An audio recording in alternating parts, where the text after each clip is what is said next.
All right, we're back for random assortment number 2. We got this curve, and part A says write an equation of a tangent line.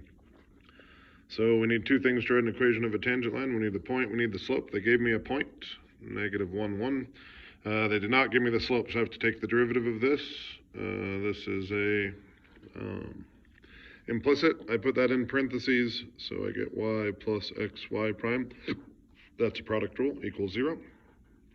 And I need the slope at this place, which means I can replace every y with a 1. So I get 3y prime minus 1 minus, except x is negative 1, so I'll go plus y prime equals 0. So I get 4y prime equals 1, so y prime equals 1/4. Equation is y minus 1 equals 1/4 x plus 1. Part B says find all the coordinates on the curve where the tangent of the curve is horizontal. Vertical means slope undefined. So if it would have said horizontal, I would have set that equal to 0. Since it said vertical, I'll set that equal to 0. So I'll do 3y squared minus x equals 0, which means x is equal to 3y squared. I'll plug that back into the original. So I'll have y cubed minus x is now 3y squared times y equals 2. So we get y cubed minus 3y cubed equals 2. So negative 2y cubed equals 2. So y cubed equals negative 1. So y equals negative 1. I will then plug that back into the original equation. So I'll go negative 1 cubed minus x times negative 1 equals 2. That's negative 1 plus x equals 2. So x is equal to 3. So my coordinates are the point 3, negative 1. That's the coordinates for where we have a undefined slope.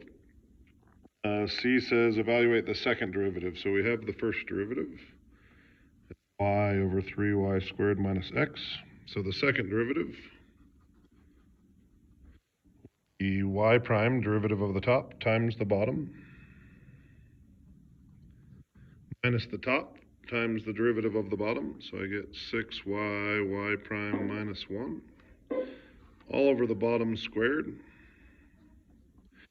Okay, now since they gave me the point negative 1, 1, I can replace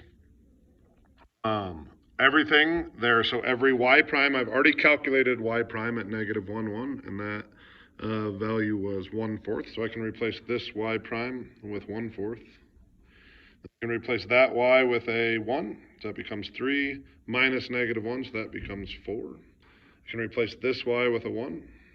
Then I have 6y times y prime.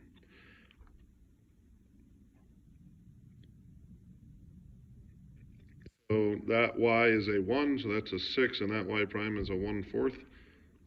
Minus 1, all over that's a 1, 3 plus 1 squared, so we get 1 minus, and then here we get 1 times, this would be 6/4, or 3 halves minus 1, so that would be 1/2.